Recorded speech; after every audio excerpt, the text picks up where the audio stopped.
Ladies and gentlemen, hey, it's Jesse from the original Fast and the Furious, and you're listening to Granny Shifting, the Fast and Furious podcast.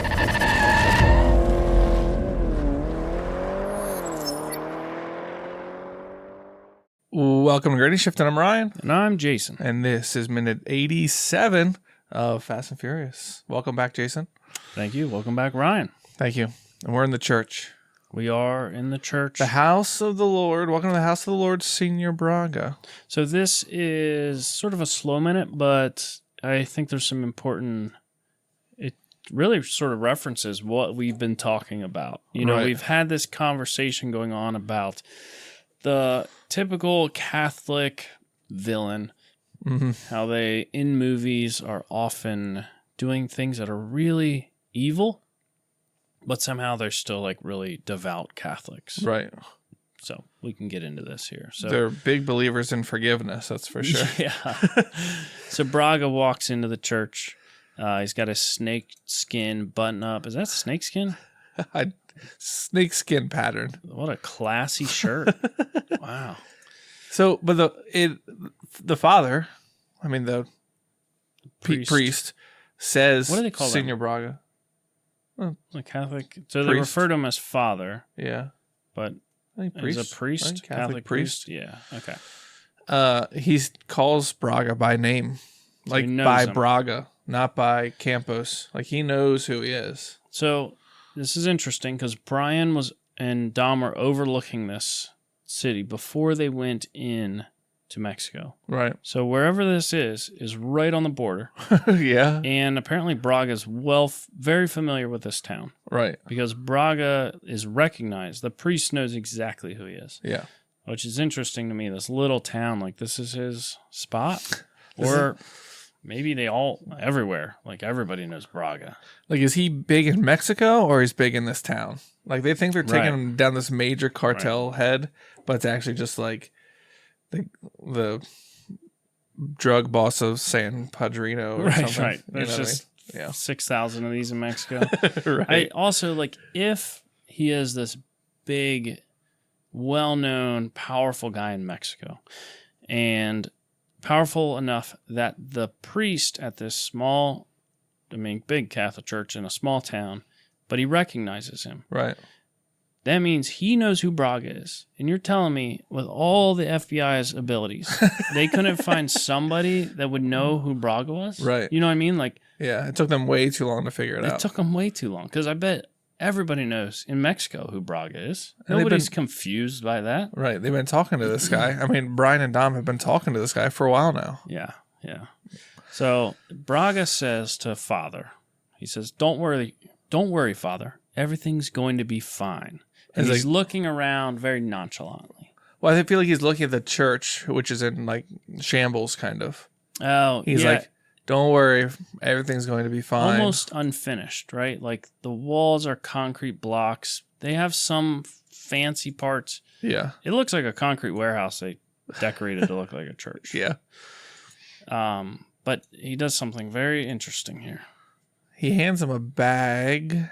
I'm guessing of cash. Suitcase. Yeah. And he says, to help us get to heaven. So, yeah, we have to assume it's cash. Right. And Father looks a bit, what's the uneasy, word? For sure. Like, he's like, right. Oh, I don't really want to take this. Like, you can see with this little 5-second part, his reaction, you can see he wants it, but he doesn't want it from him. He's compromised. He can't not take it. Yeah. So I think he was uncomfortable just with Braga walking in. Yeah. And that's why Braga made the comment, everything's going to be fine. Because he's he's probably, oh no, all these like fancy off-road vehicles that are painted black just showed up. Right. And he walks in. I mean, I feel like he don't know whether he's going to kill him or not. But if he offers you that, you take it. Right. So Father says, gracias, and he takes it. Now, but he still looks like, right. Now, but he's in a weird spot. He needs the money to finish his church. Right.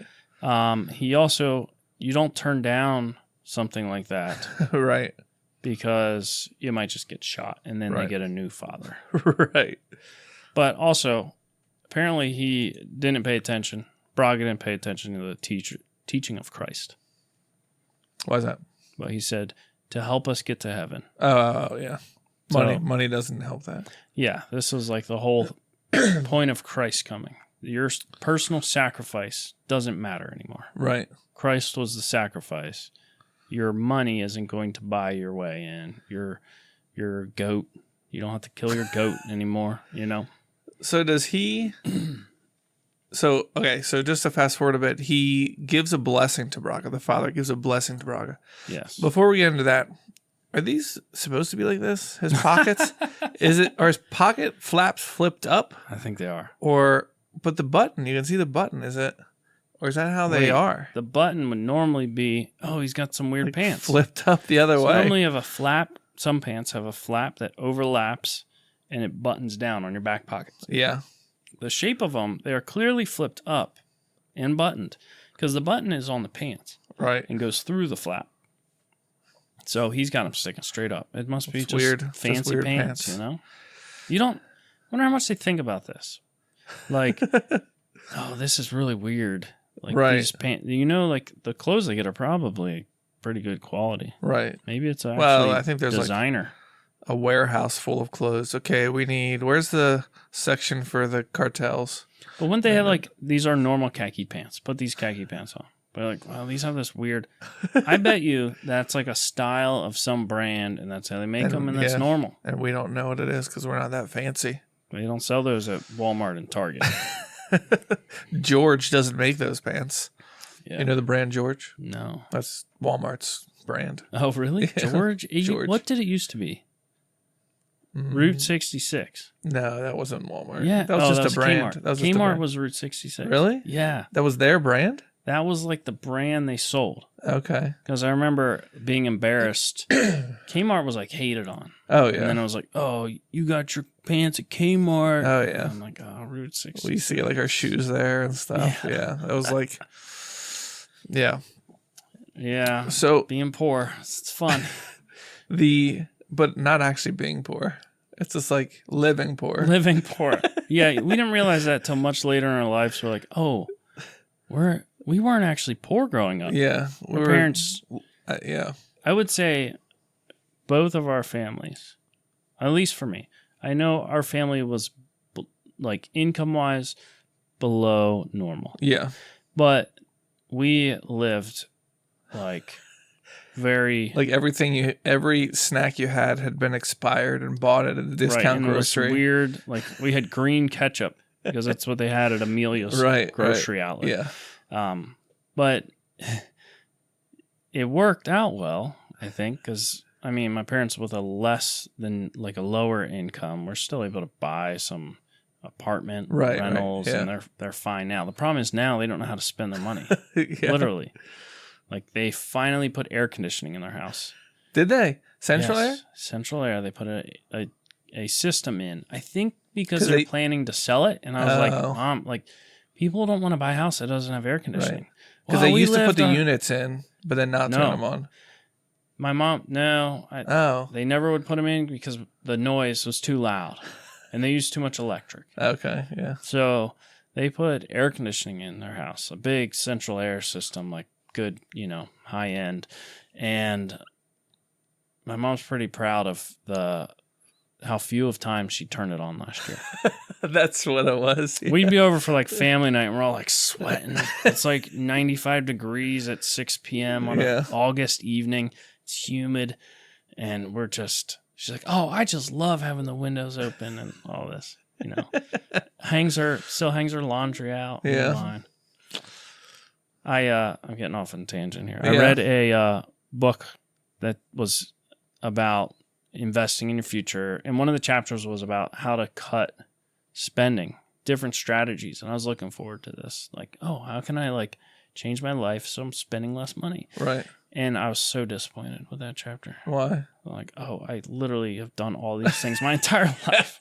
Like, doesn't everybody do this stuff? This is normal to me. Don't eat out a lot. Like, yeah, okay. That seems like a good idea. Buy a used car instead of a new car with a payment. Oh, okay. Yeah. Stuff that we've just been taught to do. Yeah, it was normal. Yeah. So anyhow, I didn't even realize they made new cars. I think somewhere. So without even asking, the father starts giving a blessing to Braga. Please receive this blessing. Is it like in exchange for the money? Yeah. Why do you think he's giving him all this money? Does Braga think that I'm going to do a bunch of illegal stuff, give a bunch of money to the church, say, this is for me to get to heaven, and the father's going to bless me, and then I'll be good? Like, this is like a ceremonial, like, this is like a, like they've done this before. Like, he's actually paying for his way to heaven, and he thinks this is what makes it okay. It seems like it. I was wondering if he has other motives that are like, some things are going to go on here that, like, maybe he needs to set up some bad business in the back of the church, and he needs father to turn a blind eye. Turn the other cheek. Yeah. So Braga kneels down, gets his... Well, he anoints his forehead first. Okay. And then Braga gets down, and then he does the Hail Mary. Father, Son. Is that what that's called? Maybe. And they like cross. Yeah. He does it to him. Amen. Yeah. And then they do and they kiss nothing. Yeah. Normally, are they holding a cross and kiss the cross? Yeah, like they have a rosary. Or is it? Yeah. I don't know. So the priest takes the bag of money and walks out and leaves Braga at the altar. The kneeling bench. Oh, the kneeling benches. The priest was there just reading the Bible. Yeah. Now it's just Braga there. It's almost like the priest was expecting him to be there. As he's walking out, you can see Braga kneeling, eyes clenched shut. It sounds like he's praying. Yeah. Yeah, and the priest leaves, exits the church completely. So the transaction is complete, I guess. I think... Do you think the rest of his crew is going to come in this building? I wonder if he got a message. So, if this is like, we're taking over your church. Okay. And the priest just knows, he's like, Braga shows up, hands me a bunch of money. I take the money and leave. Okay. And that's my So when guess. he's looking around at the building and he's saying it's going to be fine, he's saying that we're going to do stuff here, but we're not going to destroy your church. We just need to use this space. Maybe that's what it is. I don't know. That's my guess. I guess we'll find out on Next Minute. On Next Minute of Granny Shifting, the Fast and Furious podcast. Oh, wait, you should have a button that does that. I know. Here, I'll press it. You do the noise. Do you think that's picking up the clicking sounds? I don't know. Let's wrap this up. Thanks for listening. I'm Ryan. And I'm Jason. And always remember, winning's winning.